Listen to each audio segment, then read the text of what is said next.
सर्वात मोठी बातमी राष्ट्रवादी काँग्रेस शरदचंद्र पवार पक्षाचे अध्यक्ष शरद पवार यांनी देखील वसंतदादा पाटील यांचे सरकार कशाप्रकारे पाडलं होतं याबाबत अलीकडच्या काळामध्ये जास्त चर्चा होताना दिसत आहे। अशातच आता या आठवणींना एका कार्यक्रमात शरद पवारांनी उजाळा देत आपणच वसंतदादा पाटील यांचं सरकार पाडल्याची जाहीर कबुली दिली आहे। काँग्रेसचे ज्येष्ठ नेते उल्हास पवार यांच्या सहस्रचंद्र दर्शन सोहळ्याच्या कार्यक्रमाला पवार यांनी उपस्थिती लावली। शरद पवार यांच्यावर सातत्याने वसंतदादा पाटील यांचा विश्वासघात केल्याचा आरोप केला जातो। आता शरद पवार यांनी वसंतदादा पाटील यांचे सरकार आम्ही कसे व का पाडले याबाबतचा किस्सा सांगितले आहे। शरद पवार म्हणाले, वसंतदादा पाटील हे आमचे नेते होते, मात्र वसंतदादा पाटील हे इंदिरा काँग्रेसमध्ये होते आणि आमचा इंदिरा काँग्रेसला विरोध होता। वसंतदादा पाटील यांचे आम्हाला मार्गदर्शन सातत्याने मिळत असे। ही मोठ्या मनाची माणसे होती। या सर्व लोकांचे अंतःकरण मोठे होते।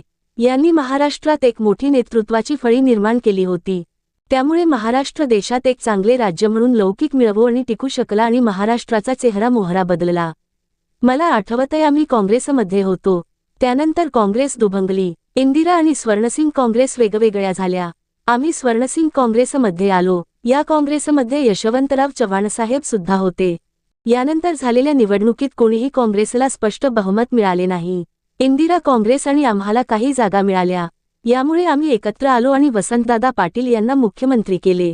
मात्र आमचा तरुणांचा इंदिरा काँग्रेसवर राग होता। आम्ही सगळे यशवंतराव चव्हाण साहेबांच्या विचारांचे, त्यामुळे आमच्यात एक अंतर होते।